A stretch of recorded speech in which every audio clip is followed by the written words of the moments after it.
চলে এসেছি আজকে দুপুরের লাঞ্চ মেনু নিয়ে। আজকে দুপুরের লাঞ্চ মেনু খুবই স্পেশাল আগেই তোমাদের সাথে বলে দিয়েছি। প্রথমেই রয়েছে সাদা ভাত, সাথে লেবু লঙ্কা, রয়েছে ভেটকি মাছের পাতুরি। এর থেকে বড় কিছু আর হতে পারে? ভেটকি মাছের পাতুরি থাকলে 4-5টা অনায়াসেই সাদা ভাত দিয়ে মেখে খেয়ে নেওয়া যায়, আর কিছুই লাগে না যদিও। আর এর পরেও কিন্তু আরও সব স্পেশাল আইটেম ছিল। এখন আমি ভেটকি মাছের এই পাতুরিটা দিয়ে আগে খাওয়া স্টার্ট করি, চলো।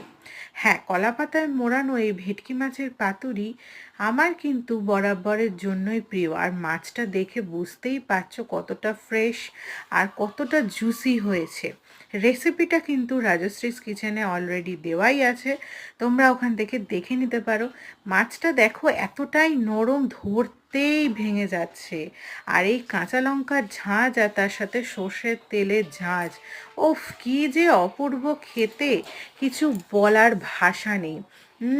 মুখে দিলেই যেন গলে জল।